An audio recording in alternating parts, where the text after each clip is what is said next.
Halo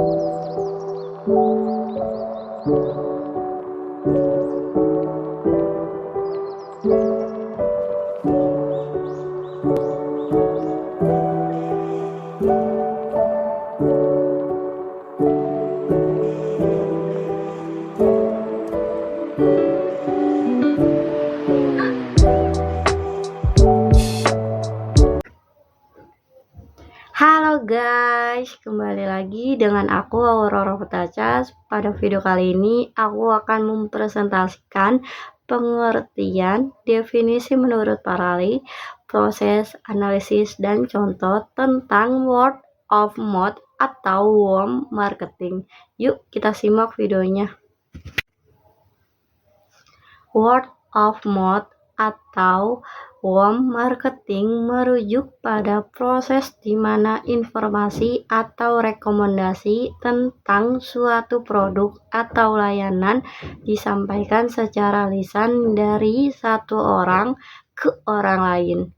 Yang pertama, Kotler dan Geller dalam buku Marketing Management. Yang kedua, Andy Senovit dalam buku Word of Mouth Marketing, How Smart Company Get People Talking. Yang ketiga, Gerga Silverman, penulis The Secret of Word of Mouth Marketing. Yang keempat, Philip Kotler dan Nancy Leo dalam buku Social Marketing, Influencing Behavior for Good. Yang kelima, Jonah Berger dalam buku Continue How to Build Word of Mouth the Digital Age. Yang pertama, menurut Kotler dan Geller dalam buku Marketing Management, mereka menggambarkan WOM sebagai proses di mana informasi tentang produk atau layanan berpindah dari konsumen ke konsumen melalui komunikasi lisan.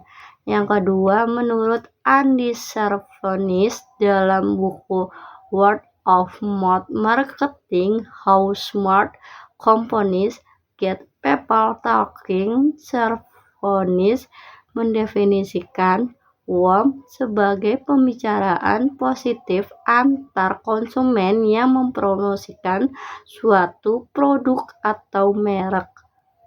Yang ketiga, menurut Gerga Silverman, penulis The Secret of Word of Mouth Marketing, menyatakan WOM adalah suatu bentuk komunikasi yang efektif yang dapat memengaruhi persepsi konsumen.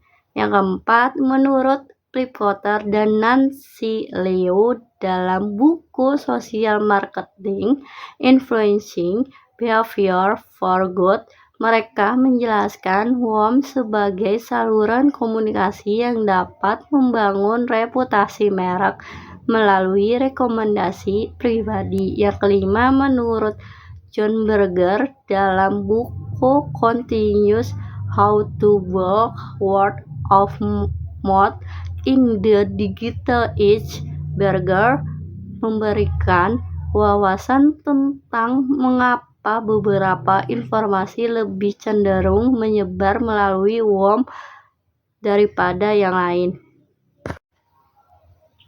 5 analisis word mouth marketing, yaitu yang pertama, jangkauan. Mengukur sejauh mana informasi word of mouth menyebar. Identifikasi platform atau saluran komunikasi yang paling efektif dalam menyebarkan pesan. Yang kedua, kredibilitas. Evaluasi seberapa meyakinkan dan kredibel sumber word of mouth. Analisis apakah informasi berasal dari individu atau kelompok yang dianggap sebagai ahli atau memiliki pengalaman langsung. Yang ketiga, dampak. Menilai dampak word of mouth terhadap persepsi merek atau produk. Mengukur perubahan dalam perilaku konsumen sebagai hasil dari rekomendasi tersebut. Yang keempat, sentimen. Menganalisis sentimen yang terkandung dalam percakapan word of mouth, mengidentifikasi apakah percakapan cenderung positif, negatif, atau netral. Yang kelima, influencer identification. Mengidentifikasi individu atau kelompok yang memiliki pengaruh besar dalam menyebarkan word of mouth. Menganalisis cara influencer dapat dimanfaatkan untuk memperluas jangkauan dan dampak. Yang kelima, proses word of mouth marketing, yaitu yang pertama, pengalaman konsumen.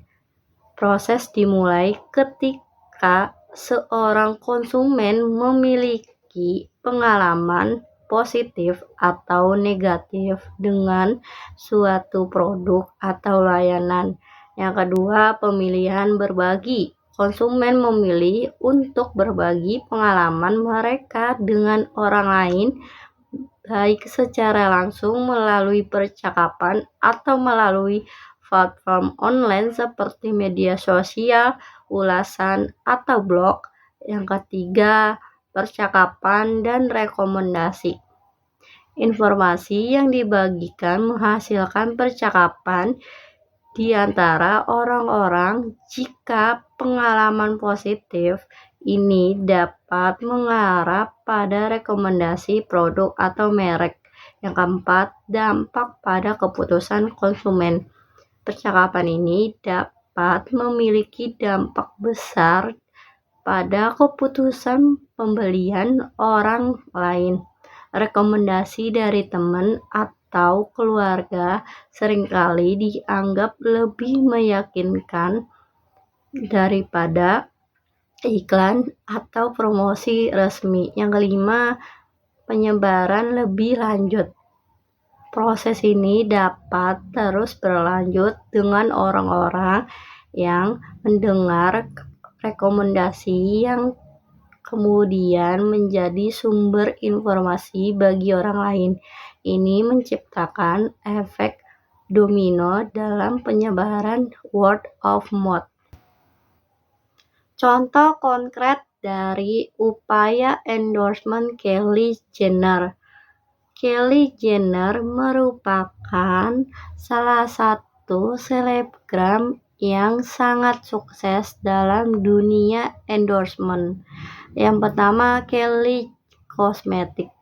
Melalui akun Instagramnya yang memiliki jutaan pengikut, Kylie Jenner sering kali mempromosikan produk-produk kosmetik dari mereknya sendiri, yaitu Kylie Cosmetics. Ia dapat berbagi foto atau video penggunaan produk, memberikan review, atau sekadar memberikan informasi tentang peluncuran produk baru. Yang kedua, fashion brand. Selain produk kecantikan, Kylie Jenner juga sering berkolaborasi dengan merek-merek fashion terkenal. Ia bisa membagikan foto dirinya menggunakan pakaian dari merek tersebut, memberikan insight tentang gaya pribadinya dan mengarahkan pengikutnya untuk membeli produk tersebut. Yang ketiga, lifestyle produk. Kylie juga sering mempromosikan produk-produk gaya hidup seperti suplemen, minuman, atau peralatan kebugaran dengan menonjolkan gaya hidupnya yang glamor, glamor dan tren, ia dapat memengaruhi pengikutnya untuk mencoba atau membeli produk tersebut.